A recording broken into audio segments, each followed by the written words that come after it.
আজ আমি এমন এক পৃথিবীর গল্প বলবো যেখানে নীরবতা কেবল শূন্য নয় বরং ভয়ঙ্কর রহস্যের প্রতীক। এক কিশোরী এবং তার রক্ষাকারী এখানে বেঁচে থাকার লড়াইয়ে নেমেছে, যেখানে প্রতিটি পদক্ষেপে রয়েছে মৃত্যু, বিশ্বাস আর সাহসের পরীক্ষা। তারা কি বাঁচতে পারবে? চলুন দেখে আসা যাক। গল্পের শুরুতে আমরা দেখি একটি ছেলে তার ঘরে বসে টিভিতে কার্টুন দেখছে। হঠাৎ টিভির সিগন্যাল বন্ধ হয়ে যায় এবং স্ক্রিনে একটি জরুরি সংবাদ ভেসে ওঠে। এই খবর দেখে ছেলেটির মুখের হাসি মিলিয়ে যায়। টিভিতে দেখানো হয় একটি ভয়ঙ্কর বিষাক্ত ভাইরাস বিশ্বজুড়ে ছড়িয়ে পড়েছে। এই ভাইরাসে আক্রান্ত হলে কয়েক মিনিটের মধ্যেই মানুষ ভয়ঙ্কর জম্বিতে পরিণত হয়। ভাইরাসটি খুব দ্রুত ছড়াচ্ছে এবং পুরো পৃথিবী ইতিমধ্যেই এতে আক্রান্ত হয়েছে। টিভিতে আরও বলা হয়, যারা খবরটি শুনছে তাদের দ্রুত নিজেদের জন্য একটি নিরাপদ জায়গা খুঁজে নিতে হবে। ছেলেটি এসব মন দিয়ে দেখছিল। ঠিক তখনই ওপরের ঘর থেকে একটি অদ্ভুত শব্দ আসে। শব্দ শুনে তার নিঃশ্বাস গলায় আটকে যায়। সে ধীরে ধীরে ওপরে যায়, চারপাশে তাকায় এবং বুঝতে পারে এটা আসলে তার বড় বোনের মজা করার জন্য করা একটা প্র্যাঙ্ক। এরপর দুই ভাই বোন তাদের মায়ের ঘরে যায়। সেখানে গিয়ে তারা দেখে তাদের মা খুব বিরক্ত। তিনি ফোন করে তার স্বামীকে সব পরিস্থিতি জানান। স্বামী, যিনি একজন পাইলট, স্ত্রীকে বলেন যে ভাইরাসটি দ্রুত সর্বত্র ছড়িয়ে পড়ছে, তাই বাড়িতে বসে তার জন্য অপেক্ষা না করে তাড়াতাড়ি এই শহর ছেড়ে বেরিয়ে যেতে হবে। তিনি সন্তানদের আশ্বস্ত করে বলেন, তোমাদের কিছুই হবে না, তোমাদের মা নিরাপদ স্থানে নিয়ে যাবে। তিনি তখন সন্তানদের দেখান হাতে পরা সেই ভাগ্যবান ব্রেসলেট, যা তার মেয়ে অ্যাবিগেল নিজে বানিয়েছিল। এটা দেখে অ্যাবিগেল খুব খুশি হয়। এদিকে তাদের মা তাড়াহুড়ো করে দরকারি জিনিসপত্র গোছাতে শুরু করেন। ঠিক তখনই বাইরে থেকে চিৎকার শোনা যায়। তাই মা দুই সন্তানকে নিয়ে দ্রুত ঘর থেকে বেরিয়ে আসেন। তারা যখন গাড়িতে উঠতে যাচ্ছিল, হঠাৎ এক জম্বি তাদের মায়ের ওপর ঝাঁপিয়ে পড়ে। আতঙ্কে অ্যাবিগেল গাড়ির নিচে লুকিয়ে যায়। সেখান থেকে সে নিজের চোখে দেখে জম্বিদের হাতে তার ছোট ভাই আর মাকে মারা যেতে। জম্বিটি অ্যাবিগেলকে দেখতে না পেরে চলে যায়। ভয়ে কাঁপতে কাঁপতে মেয়েটি দেখে তার নিজের মাও জম্বিতে পরিণত হয়েছে। মা মেয়েকে দেখে তার দিকে এগিয়ে আসতে থাকে, কিন্তু মা যখন তাকে মেরে ফেলতে যাচ্ছিল, ঠিক সেই মুহূর্তে একজন কাকা দেবদূতের মতো হাজির হন। তিনি অ্যাবিগেলের মাকে মেরে ফেলেন এবং অ্যাবিগেলকে বাঁচিয়ে দেন। কিছুক্ষণ পর তারা দেখতে পায় অ্যাবিগেলের ছোট ভাইও ধীরে ধীরে জম্বিতে রূপান্তরিত হচ্ছে। তখন লোকটি মেয়েটিকে বলে তার কান দুটো বন্ধ করতে, আর এরপর সে বন্দুক তুলে ছেলেটিকে গুলি করে ফেলে, যে ইতিমধ্যেই জম্বিতে পরিণত হয়েছিল। তারপর দৃশ্য বদলে যায় 10 বছর পর। এই সময় আমরা দেখি জম্বি ভাইরাসের কারণে মানব সভ্যতা সম্পূর্ণ ধ্বংস হয়ে গেছে। যে শহরগুলো একসময় আলোয় ভরে থাকত, সেগুলো এখন জনশূন্য। প্রায় সব মানুষ হয় মৃত, নয়তো জম্বিতে রূপান্তরিত হয়েছে। পৃথিবীতে মাত্র 2 জন মানুষ বেঁচে আছে। অ্যাবিগেল সেই ছোট্ট মেয়ে যাকে কাকা জ্যাক বাঁচিয়েছিল। এখন সে বড় হয়েছে। সেই দিন থেকেই অ্যাবিগেল জ্যাকের তত্ত্বাবধানে বড় হয়েছে। জ্যাক তাকে প্রশিক্ষণ নিয়েছে, শিখিয়েছে কিভাবে জম্বিদের সঙ্গে লড়াই করতে হয়। যদি সেদিন জ্যাক তার জীবনে না আসতো, তাহলে অ্যাবিগেল অনেক আগেই মারা যেত। তাই অ্যাবিগেল জ্যাককেই নিজের বাবা বলে মনে করে। কিন্তু এত বছর জঙ্গলে লুকিয়ে থাকার পর অ্যাবিগেল ভেতরে ভেতরে খুব একাকী বোধ করে। তার সবচেয়ে বড় ইচ্ছা হলো একটি মানব বসতি খুঁজে বের করা, যেখানে সে অন্য মানুষের সঙ্গে থাকতে পারবে। কিন্তু জ্যাক একেবারেই মানুষজনের মধ্যে থাকতে পছন্দ করে না। এক রাতে জঙ্গলে ক্যাম্পিং করে ঘুমানোর সময় হঠাৎ একটি আওয়াজ শুনে জ্যাক জেগে ওঠে। সে আস্তে করে ক্যাম্প থেকে বেরিয়ে দেখে একটি জম্বি তাকে আক্রমণ করতে এসেছে। জ্যাক সঙ্গে সঙ্গে গুলি চালিয়ে জম্বিটিকে মেরে ফেলে। তখনই অ্যাবিগেলও সেখানে পৌঁছে যায়। গত 10 বছরে তারা দুজনই জম্বি শিকারে অভিজ্ঞ হয়ে উঠেছিল। তাই তারা ভালো করেই জানে জম্বিরা সাধারণত একা ঘোরে না, দলবদ্ধভাবে আক্রমণ করে। জ্যাক বুঝে যায় আশেপাশে আরও জম্বি আছে, তাই সে দ্রুত সব গুছিয়ে ঘোড়ায় চড়ে অ্যাবিগেলকে নিয়ে সরে যায়। কিছু দূর যাওয়ার পর তাদের ঘোড়াগুলো হঠাৎ ভয় পেয়ে হিংস্র শব্দ করতে শুরু করে। জ্যাক বুঝতে পারে বিপদ একেবারে কাছে চলে এসেছে। তারা দুজনে চারপাশে তাকিয়ে দেখে দূরে একটি জিপ গাড়ি উল্টে রয়েছে। জম্বিরা সেটি ঘিরে ফেলেছে, আর এক ব্যক্তি মরিয়া হয়ে তাদের হাত থেকে নিজেকে বাঁচানোর চেষ্টা করছে। এখন পৃথিবীতে মানুষ এতটাই কম বেঁচে আছে যে কাউকে বাঁচানো মানেই মানব জাতিকে বাঁচানোর মতো। তাই জ্যাক ও অ্যাবিগেলের কাছে লোকটিকে বাঁচানো খুব জরুরি হয়ে পড়ে। কিন্তু জ্যাক চেয়েছিল অ্যাবিগেলের দক্ষতা পরীক্ষা করতে। তাই সে অ্যাবিগেলকে বলে, তুমি ওই মানুষটিকে বাঁচাবে, এতে বোঝা যাবে তুমি পুরোপুরি প্রশিক্ষিত হয়েছ কিনা। জ্যাক তাকে বলে শান্তভাবে লক্ষ্য স্থির করতে, তারপর গুলি করতে। কিন্তু অ্যাবিগেল তাড়াহুড়ো করে গুলি ছোড়ে, ফলে গুলিটি জম্বির পাশাপাশি বেঁচে থাকা মানুষটিকেও আঘাত করে ফেলে। এটা দেখে জ্যাক ভীষণ রেগে যায়। এরপর তারা দুজনে আহত লোকটির কাছে যায়, দেখে সে আর বাঁচবে না। তাই জ্যাক নিজেই তাকে শেষ করে দেয়, যেন সে যদি জম্বির কামড়ে আক্রান্ত হয়েও থাকে তবে আবার জীবিত হয়ে তাদের জন্য হুমকি না হয়ে ওঠে। তারপর তারা মৃত লোকটির গাড়ি থেকে দরকারি জিনিসপত্র সংগ্রহ করতে থাকে। জ্যাক তার জুতাগুলো নিয়ে নেয়, কিন্তু সে যখন সেগুলো পরে ঠিক তখনই মৃত লোকটির আরও সঙ্গী এসে হাজির হয়। সশস্ত্র কয়েকজন মানুষ তাদের ঘিরে ফেলে। তাদের মধ্যে একজন জ্যাকের পায়ে তার বন্ধুর জুতা দেখে সন্দেহ করে বসে যে জ্যাকই নাকি বন্ধুকে হত্যা করে তার জিনিসপত্র চুরি করেছে। যেই মুহূর্তে লোকগুলো জ্যাক আর অ্যাবিগেলকে মারতে শুরু করে, ঠিক তখনই একটি গর্ভবতী মহিলা গাড়ি থেকে নেমে এসে তার সঙ্গীদের বলে তাদের ছেড়ে দিতে। এরপর কালো ঘোড়াটি সতর্ক বার্তার মতো চিৎকার করে ওঠে। ঠিক পরের মুহূর্তেই দূরের জঙ্গল থেকে ভয়ঙ্কর শব্দ ভেসে আসে। ঝড়ের মতো চারদিক থেকে অসংখ্য জম্বি তাদের দিকে ধেয়ে আসে। জম্বিরা এত দ্রুত এগিয়ে আসে যে পালানোর কোনো সুযোগই থাকে না। তাই সবাই দ্রুত অস্ত্র বের করে সেখানেই লড়াই শুরু করে। যদিও প্রত্যেকের কাছে অস্ত্র ছিল, কিন্তু জম্বিদের সংখ্যা ছিল অগণিত। একে একে দলের অনেকেই জম্বিদের হাতে মারা যায়। যারা বেঁচে থাকে তাদেরও কোথাও লুকানোর জায়গা থাকে না। কিছুক্ষণ পর টিকে থাকে মাত্র কয়েকজন। দুর্ভাগ্যবশত দলের এক শক্তিশালী লোক জম্বির কামড় খেয়ে ফেলে। সে নিজেকে গুলি করে শেষ করার চেষ্টা করে, কিন্তু ততক্ষণে তার বন্দুকের গুলি শেষ হয়ে গেছে। তখন সে বুঝতে পারে যে আর লড়াই করার ক্ষমতা নেই। এই পরিস্থিতিতে অ্যাবিগেল দ্রুত গর্ভবতী মহিলাকে গাড়িতে তুলে নেয়। মহিলার স্বামীও ইতিমধ্যেই গাড়িতে বসেছিল। জ্যাক তখন ইঞ্জিন চালু করে দ্রুত গাড়ি নিয়ে সেখান থেকে পালিয়ে যায়। এখন পুরো দল থেকে মাত্র 4 জন মানুষ বেঁচে থাকে, বাকিরা সবাই জম্বিবের শিকার হয়ে গেছে। এদিকে এক কালো মুখ জম্বি তার সঙ্গীদের মৃত দেখে ভয়ঙ্কর রাগে ফেটে পড়ে। অন্যদিকে 4 জন বেঁচে থাকা মানুষ গাড়ি নিয়ে পালিয়ে যায়। পথে জ্যাক পেছনে বসে থাকা মহিলাকে জিজ্ঞেস করে, তুমি কে আর এখানে কি করছিলে? জিজ্ঞাসা করার পর জানা যায় বেঁচে থাকা মানুষগুলো আসলে শিপটাউন নামের একটি জায়গায় যাচ্ছিল। ওখানে নাকি নিরাপদ মানুষরা বাস করে। সেখানে সব রকমের প্রয়োজনীয় সুবিধা আছে, আর তারা স্বাভাবিক জীবনের মতো থাকতে পারে। এই কথাটা শুনে অ্যাবিগেল ভীষণ খুশি হয়, কারণ শিপটাউনই সেই জায়গা যেখানে যাওয়ার স্বপ্ন সে সবসময় দেখত। কিন্তু জ্যাক দ্বিমত জানায়। সে বলে, এখানে এমন কোনো উপনিবেশ নেই। আমি গত 10 বছর ধরে ঘুরে বেড়াচ্ছি, কিন্তু কখনো এমন কোনো জায়গা চোখে পড়েনি। ঠিক তখনই তাদের গাড়ি রাস্তার মাঝখানে হঠাৎ বিকল হয়ে যায়।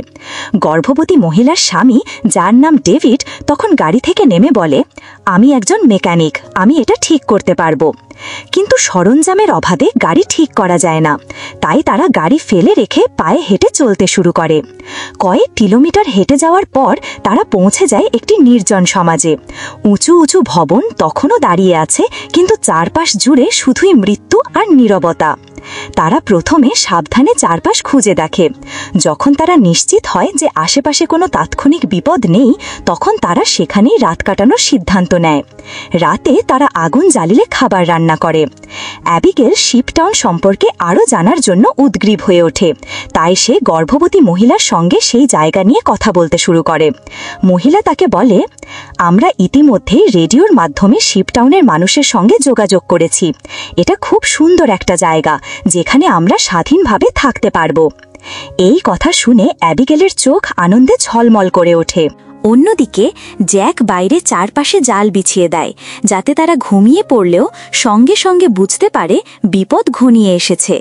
তারপর সে ভেতরে এসে একটি মানচিত্র বের করে সবার সামনে ব্যাখ্যা করে।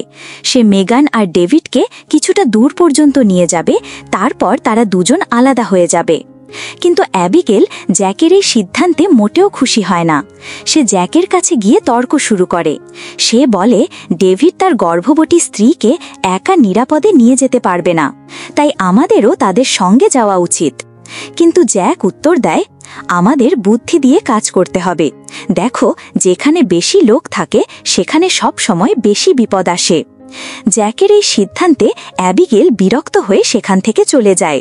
কিন্তু তারা কেউই জানত না কালো মুখের জম্বিটি ইতিমধ্যেই তাদের গাড়ির শব্দ শুনে তাদের খুঁজে পেয়েছে।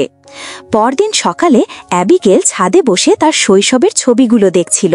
হঠাৎ সে নিচের গাছ থেকে খসখস শব্দ শুনতে পায়। সে বুঝতে পারে জম্বিরা এলাকায় ঢুকে পড়েছে।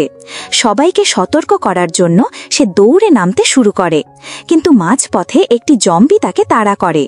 অ্যাবিগেল নিজেকে বাঁচাতে সিঁড়ি বেয়ে ওপরে উঠে আসে এবং পিছনে আসা জম্বিটিকে ধাক্কা দেয়। তবে এই সময়ে সে ভারসাম্য হারিয়ে ফেলে, প্রায় পড়ে যাচ্ছিল। ঠিক তখনই জ্যাক সময় মতো এসে তাকে বাঁচায়। কিছুক্ষণ পর কালো মুখের জম্বিটি তার সঙ্গীদের নিয়ে সেখানে পৌঁছে যায়, কারণ সে জানত তাদের সঙ্গীকে কোথায় হত্যা করা হয়েছিল। কিন্তু তারা একটি পূর্ব নির্ধারিত ফাঁদে পড়ে যায়, আর সেখানে বহু জম্বি মারা পড়ে। জ্যাক বিস্ফোরণের শব্দ শুনে বুঝতে পারে জম্বিদের দল গতরাতে যেখানে তারা ছিল সেখানে এসে পৌঁছেছে আর এখনও তাদের খুঁজছে। ভালো কথা হলো জ্যাক আর অ্যাবিগেল তখনই জায়গাটা ছেড়ে আরও দূরে এগিয়ে গিয়েছিল। পথে হাঁটার সময় অ্যাবিগেল মনে করে তার বাবা যেখানেই কাজ করতেন সেখান থেকে কিছুটা দূরে একটি ছোট বিমানবন্দর আছে। হয়তো ওখানে এখনও কিছু বিমান পাওয়া যেতে পারে, যা দিয়ে তারা সহজেই শিপ টাউনে যেতে পারবে। কিন্তু জ্যাক সন্দেহ করে। সে বলে, বিমানবন্দর তো খোলা জায়গা, যদি জম্বিরা চারপাশ ঘিরে ফেলে তাহলে আমাদের বাঁচার কোনো সুযোগ থাকবে না, আর সেখানে একটা ভালো বিমান পাওয়াও কঠিন। তবু অ্যাবিগেলের জেদে জ্যাক রাজি হয়ে যায়। অবশেষে তারা বিমানবন্দরে পৌঁছায়, কিন্তু সেখানে কোনো বিমান চোখে পড়ে না। জ্যাক বিরক্ত হয়ে বলে, দেখলে তো, আমি বলেছিলাম এখানে কিছুই থাকবে না। তবে হঠাৎ তারা একটি ছোট গ্যারেজে পৌঁছায়। দরজা খোলার পর ভেতরে একটি ছোট বিমান দেখা যায়। এটা দেখে সবাই ভীষণ খুশি হয়, কারণ এখন শিপ টাউনে যাওয়ার পথ খুঁজে পাওয়া গেছে। তবে বিমানটি বহুদিন ধরে ব্যবহার করা হয়নি, তাই মেকানিক ডেভিড বলে, এটা ঠিক করতে হবে। তবে চিন্তা করো না, 10 থেকে 15 মিনিটের মধ্যেই আমি এটাকে চালু করে দেব। ডেভিড যখন বিমান মেরামত করছিল, জ্যাক আর অ্যাবিগেল বিমানবন্দরে প্রয়োজনীয় জিনিস খুঁজছিল। হঠাৎ ডেভিড দূরবীন দিয়ে দেখে অনেক জম্বি দূর থেকে এগিয়ে আসছে, আর অচিরেই তারা বিমানের কাছে পৌঁছে যাবে। সে দৌড়ে এসে চিৎকার করে সতর্ক করে দেয়, আমাদের এখনই বিমান চালু করতে হবে, না হলে জম্বিরা এসে আমাদের মেরে ফেলবে। অ্যাবিগেল দ্রুত পাইলটের আসনে বসে সেখানে রাখা বইগুলো উল্টাতে শুরু করে। তার বাবা একজন পাইলট ছিলেন, তাই তার কাছ থেকে কিছুটা হলেও বিমান চালানোর কৌশল শিখেছিল সে। এদিকে জ্যাক সামনে দাঁড়িয়ে ক্রমাগত গুলি চালিয়ে জম্বিদের ঠেকানোর চেষ্টা করতে থাকে। অ্যাবিগেল কোনোভাবে বিমানটি চালু করতে সক্ষম হয়, কিন্তু ততক্ষণে অনেক দেরি হয়ে গেছে। অনেক জম্বি ইতিমধ্যেই রানওয়েতে পৌঁছে যায়। তাদের গতি খুব দ্রুত, এমনকি একটি জম্বি বিমানের দরজা পর্যন্ত পৌঁছে যায়। কিন্তু জ্যাক তাকে গুলি করে সরিয়ে দেয়, আর অ্যাবিগেল বিমান নিয়ন্ত্রণ নিয়ে উড়ে ওঠে। বিমানে বসা সবাই খুশি হয়, কারণ তারা ভেবেছিল শিগগিরই শিপ টাউনে পৌঁছে যাবে। কিন্তু আনন্দ বেশি সময় স্থায়ী হয় না। কিছু দূর এগোতেই হঠাৎ বিমানের ইঞ্জিন থেকে ধোঁয়া বের হতে শুরু করে। এতদিন ধরে প্রায় 10 বছর বিমানটি ব্যবহার হয়নি বলেই এর ইঞ্জিন বিস্ফোরিত হয়। বিমান দ্রুত নিচের দিকে পড়তে থাকে। জ্যাক বুদ্ধি খাটিয়ে বিমানটিকে একটি বড় গাছে ধাক্কা দেয়। এতে সবার আঘাত লাগে সামান্য, তবে প্রাণে বেঁচে যায়। কিন্তু বিমান আর চালানোর মতো থাকে না, তাই আবারও তাদের হাঁটতে হাঁটতে পথ চলতে হয়। অনেক দূর হেঁটে তারা একটি ফাঁকা নির্জন রেল স্টেশনে পৌঁছায়। তখন রাত হয়ে গেছে। চারিপাশে সাবধানে খুঁজে দেখে তারা কোনো জম্বিকে দেখতে পায় না, তাই ওখানেই রাত কাটানোর সিদ্ধান্ত নেয়। মানচিত্র দেখে তারা বুঝতে পারে এখন তারা শিপটাউন থেকে মাত্র 2 দিনের দূরত্বে আছে। এই সময়ে গর্ভবতী মেগান জ্যাকের কাছে এসে তাকে ধন্যবাদ জানায়। সে বলে, তুমি না থাকলে আমরা এতদূর আসতেই পারতাম না। এই কথা শুনে জ্যাকও মেগানের প্রতি সহানুভূতি বোধ করে। সে তার নিজের গল্প শোনায়। 10 বছর আগে যখন ভাইরাস প্রথম শুরু হয় তখন আমাকেই আমার স্ত্রীকে হত্যা করতে হয়েছিল, কারণ সে তখন আমাকে কামড়াতে যাচ্ছিল। সেই সময় থেকে আমার ভেতরের মানুষটা যেন মরে গেছে। এখন আমার কাছে শুধু অ্যাবিগেল আছে। তাকে যে কোনো মূল্যে বাঁচিয়ে রাখব। তবে এখন আমার উদ্দেশ্য বদলে গেছে। আমি তোমাকেও শিপটাউনে পৌঁছে দেব। এই কথা শুনে মেগান খুশি হয়। কিন্তু অন্যদিকে মেগানের স্বামী ডেভিড একা বসে নিজের মাথায় বন্দুক রেখে আত্মহত্যার চেষ্টা করছিল। আসলে তার পায়ে একটি জম্বি কামড়ে দিয়েছিল। যদিও ক্ষত ছোট হওয়ায় সে এখনও জম্বিতে পরিণত হয়নি, তাই তার রূপান্তর ধীরে হচ্ছে। ডেভিড বুঝতে পারে সে আর বেশি দিন ঠিকবে না, তাই সে চায় মেগানকে নিরাপদে শিপটাউনে পাঠিয়ে নিজেকে তার কাছ থেকে দূরে রাখতে। পরের দিন সকালে তারা 4 জন আবার যাত্রা শুরু করে। পথে জ্যাক খেয়াল করে ডেভিডের আচরণ অস্বাভাবিক। জ্যাক বুঝতে পারে ডেভিড সংক্রমিত হয়েছে। তখন সে ডেভিডকে ধরে একটি ফাঁকা জায়গায় নিয়ে যায়। মেগান আর অ্যাবিগেল দূর থেকে সবকিছু দেখতে থাকে। জ্যাক ডেভিডের প্যান্ট তুলে দেখে সেখানে স্পষ্ট কামড়ের দাগ। এবার সে নিশ্চিত হয় ডেভিড শীঘ্রই জম্বি হয়ে যাবে। তখন জ্যাক তাকে প্রশ্ন করে, বল, তুমি কি নিজে মরতে চাও নাকি আমি তোমাকে শেষ করব? ডেভিড শান্তভাবে উত্তর দেয়, আমি কারো ক্ষতি করব না। যদি পরিস্থিতি খারাপ হয় আমি নিজেই আত্মহত্যা করব। এই কথা শুনে জ্যাক আর কিছু বলে না। সে ডেভিডকে ছেড়ে চলে যায়। তারা হাঁটতে হাঁটতে রাত হয়ে গেলে সামনে একটি বাড়ি দেখতে পায়। জ্যাক বন্দুক হাতে নিয়ে সতর্কভাবে এগোতে শুরু করে। হঠাৎ বাড়ির ভেতর থেকে উজ্জ্বল আলো জ্বলে ওঠে আর স্পিকারের মাধ্যমে কণ্ঠ শোনা যায়, অস্ত্র নামিয়ে রাখো, না হলে গুলি করা হবে। তখন তারা বুঝতে পারে ভেতরে একজন মানুষ আছে। অ্যাবিগেল এগিয়ে গিয়ে বলে, আমরা কাউকে আঘাত করতে আসিনি, শুধু সাহায্য চাই। এরপর বাড়ির মালিক বাইরে বেরিয়ে আসে। সে বলে, তোমাদের আমি খাবার আর থাকার জায়গা দেব, তবে শর্ত হলো অস্ত্রগুলো বাইরে রাখতে হবে। তারা যখন বন্দুকগুলো বাইরে রেখে দেয় লোকটি সেগুলো ঘরে নিয়ে যায়। ভেতরে ঢুকে সবাইকে স্বাগত জানিয়ে লোকটি নিজেকে পরিচয় দেয়, আমি একজন বিজ্ঞানী, এখানে একাই থাকি। চাইলে জায়গা ছেড়ে চলে যেতে পারতাম, কিন্তু গবেষণার জন্য এখানে থাকা আমার জন্য সহজ। এরপর সে সবাইকে ভালো খাবার পরিবেশন করে। এতদিন পর আসল খাবার দেখে সবাই অবাক হয় আর তাড়াতাড়ি খাওয়া শুরু করে। খাওয়ার পর বিজ্ঞানী তাদের জন্য পানীয়ও আনে। অনেক দিন পর তারা স্বস্তিতে বসে কথা বলার সুযোগ পায়। কিন্তু কথা বলার সময় বিজ্ঞানীর অদ্ভুত মত শুনে তারা অস্বস্তি বোধ করতে শুরু করে। বিজ্ঞানী বলে, এই ভাইরাস ভয়ঙ্কর হলেও একদিক থেকে মানুষকে উন্নত করেছে। দুর্বলরা মরে গেছে, শক্তিশালীরা জম্বি হিসাবে টিকে আছে। জম্বিরা শুধু খাওয়ার জন্য বাঁচে, উন্নতির জন্য নয়, তাই তাদেরই এই পৃথিবী শাসন করা উচিত। এ কথা শুনে 4 জনই অশান্ত বোধ করে। এদিকে ডেভিড আরও অসুস্থ লাগতে শুরু করে এবং বাথরুমে যায়। আয়নায় তাকিয়ে সে দেখে ভাইরাস তার পুরো শরীরে ছড়িয়ে পড়েছে। ডেভিড যখন হলঘরে ফিরে আসে তখন দেখে জ্যাক আর বাকিরা অজ্ঞান হয়ে পড়ে আছে। আসলে বিজ্ঞানী পানীয়ের মধ্যে চেতনানাশক মিশিয়েছিল। এটা দেখে ডেভিড বিজ্ঞানীকে আক্রমণ করার চেষ্টা করে, কিন্তু বিজ্ঞানী হাতে থাকা একটি যন্ত্রের বোতাম চাপলে হঠাৎ ডেভিড দুর্বল হয়ে মাটিতে লুটিয়ে পড়ে। বিজ্ঞানী হেসে বলে, বছরের পর বছর গবেষণার পর আমি এই ডিভাইস বানিয়েছি। এর কারণে এখন আমি যে কোনো জায়গায় যেতে পারি। জম্বিরা আমাকে আক্রমণ করতে পারবে না।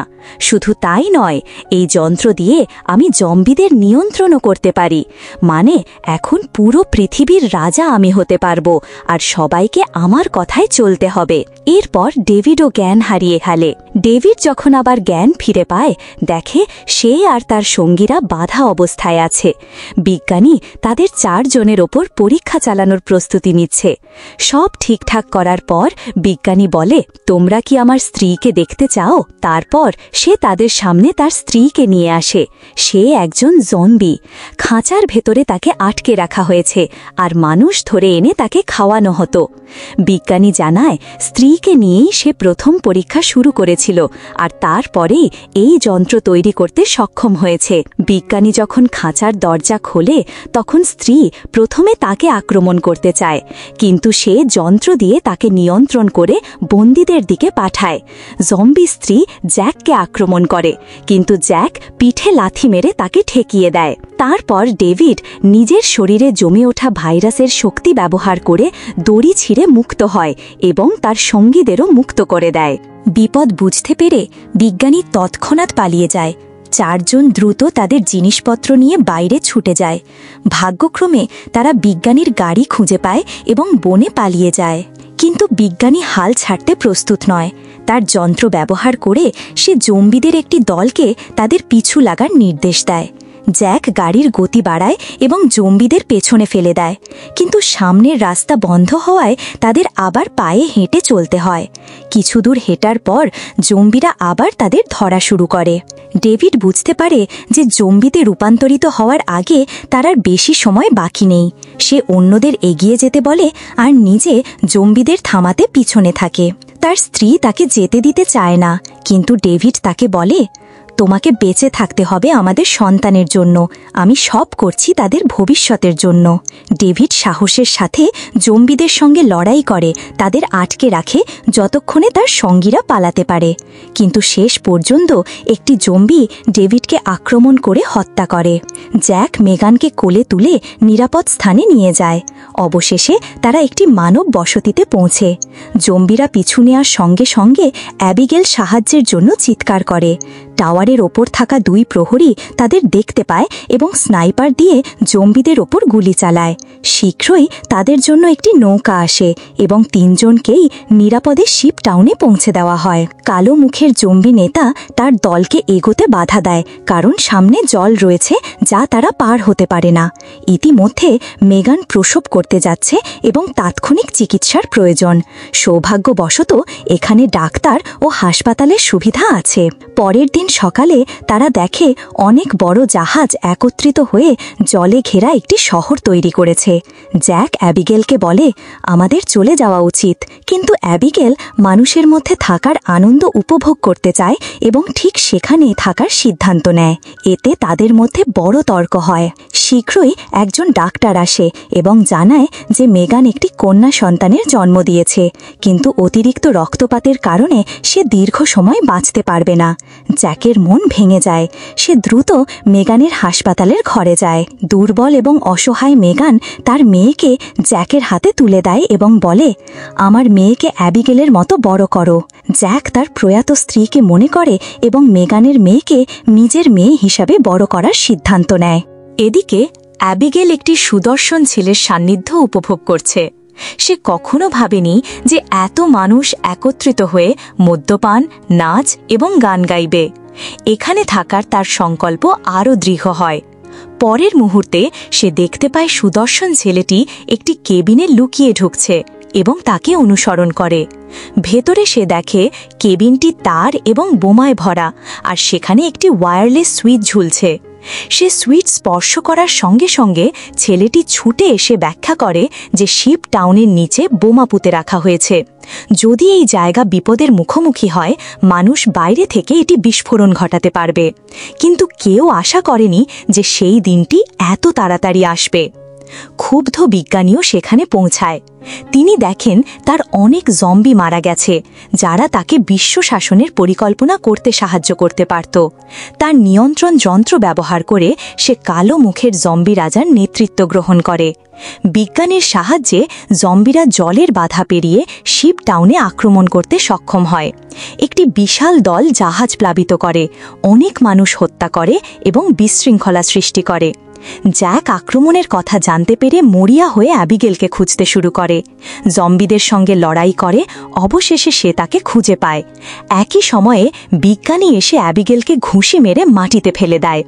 এটা দেখে জ্যাক বিজ্ঞানীর ওপর আক্রমণ চালায়, কিন্তু একটি জম্বি তাকে আটকে দেয় এবং একটি ট্যাঙ্কে ফেলে। বিজ্ঞানী জ্যাকের ওপর প্রতিশোধ নিতে পিছু নেয়। সে জ্যাককে লাথি মেরে মাটিতে ফেলে দেয়, কিন্তু জ্যাক জানে সরাসরি লড়াই করা অর্থহীন। তাই সে নিয়ন্ত্রণ যন্ত্রটি দেয়ালে ধাক্কা দিয়ে ধ্বংস করে দেয়। যন্ত্র ছাড়া বিজ্ঞানী জম্বিদের নিয়ন্ত্রণ হারায়। কিছুক্ষণ পরেই সে নিজেই তাদের শিকার হয়। সৌভাগ্যবশত শিবিরে পালানোর পথ ছিল। বেঁচে যাওয়া অনেক মানুষ সুড়ঙ্গ দিয়ে নদীর ওপারে চলে যায়। বোমা বিস্ফোরণের সময় সুদর্শন ছেলেটি দ্বিধা করে, কারণ অ্যাবিগেল এখনও ভেতরে। জ্যাক এবং অ্যাবিগেল ছুটে বেরিয়ে আসে, কিন্তু জম্বি রাজা অ্যাবিগেলকে ধরে ফেলে। জ্যাক দ্রুত লাঠি দিয়ে জম্বির মাথায় আঘাত করে, জম্বি পিছনে পড়ে যায়। হঠাৎ অ্যাবিগেল জম্বি রাজার কবজিতে ব্রেসলেট লক্ষ্য করে। এটি সেই ব্রেসলেট যা সে ছোটবেলায় তার বাবার জন্য তৈরি করেছিল। সে বুঝতে পারে যে এই জম্বি রাজা তার বাবা, মানুষ নয় বরং একজন দানব। জ্যাক অ্যাবিগেলকে টেনে নিয়ে দৌড়াতে বলে। তাদের পালানোর সময় সুদর্শন ছেলেটি ডেটোনেটরে চাপ দেয় এবং পুরো শিপটাউন ছাই হয়ে যায়। তবুও লড়াই শেষ হয়নি। ক্যাম্প লিডার পৌঁছায়, যেখানে তাকে একটা জম্বি কামড়েছিল। কালো মুখের জম্বিরা তাকে আক্রমণ করে। আশ্চর্যজনকভাবে জম্বি রাজা বিস্ফোরণ থেকে বেঁচে যায়। জ্যাক তার সঙ্গে লড়াই করতে ছুটে যায়, কিন্তু রাজার বিশাল শক্তির বিরুদ্ধে লড়াই কঠিন। অ্যাবিগেল মাটি থেকে বন্দুক তুলে নেয়। যদিও সে জানে জম্বি রাজা তার বাবা, সে বুঝতে পারে যে সে জ্যাককে, যিনি তাকে বড় করেছেন, হত্যা করতে পারে। দ্বিধা ছাড়াই অ্যাবিগেল তাকে বুলি করে, জানে যদি না করে সে সবাইকে হত্যা করবে। শেষে জ্যাক এবং অ্যাবিগেল একে অপরকে আলিঙ্গন করে।